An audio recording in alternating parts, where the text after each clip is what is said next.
So, Seth, everybody celebrates when they find something that once was lost. And that's why I love so much the story about the lost being found in Luke chapter 15. I totally agree. I love those stories. So let's just read a few verses from that story. Now all the tax collectors and the sinners were coming near him to listen to him. Both the Pharisees and the scribes began to grumble, saying, "This man receives sinners and eats with them." He told them this parable, saying, "What man among you, if he has 100 sheep and has lost one of them, does not leave the 99 in the wilderness and go after the one which is lost until he finds it? Or what woman," I'm going to skip a few verses, "or what woman, if she has 10 silver coins and loses one coin, does not light a lamp and sweep the house and search carefully until she finds it?" Skipping to another verse. "And he said, a man had 2 sons." Wait a minute, wait. There appears to be a grammatical mistake in Luke 15 verse 3. In response to the grumbling of the religious leaders over the repentant sinners, Luke tells us that Yeshua told a parable, singular.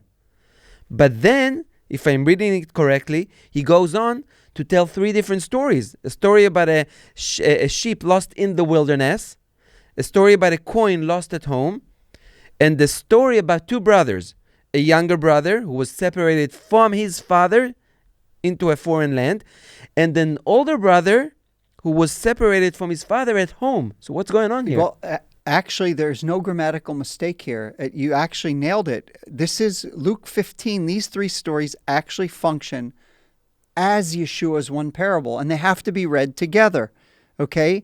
And so keep in mind that Yeshua is speaking to the religious leaders who are not able to celebrate.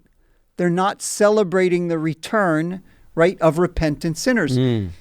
But in not celebrating, they prove that they're just as lost as the unrepentant sinners.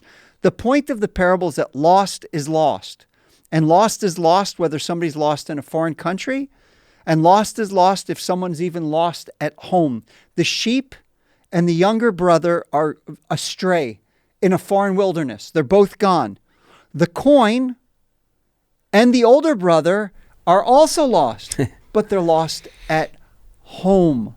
Okay. And so really, this is the point, is that lost is lost. Yeah, that makes a lot of sense. Now, I think that's one of the biggest challenges of growing up here in Israel, living in the land of the Bible.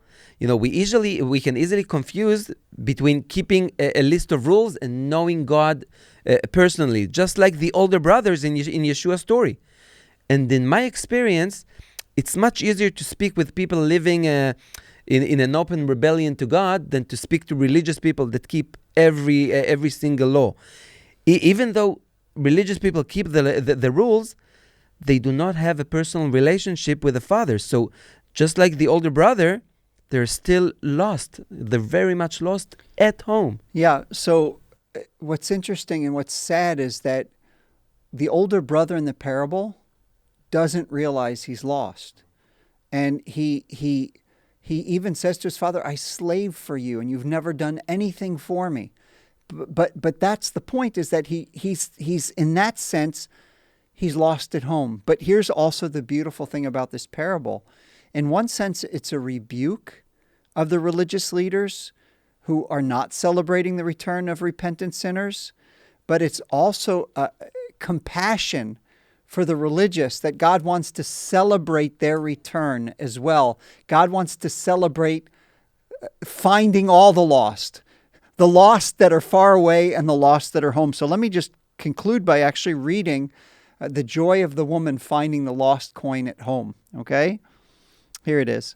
"Or what woman, if she has 10 silver coins and loses one coin, does not light a lamp and sweep the house and search carefully until she finds it? And when she found it, she calls together her friends and neighbors, saying, 'Rejoice with me, for I have found the coin which I had lost.'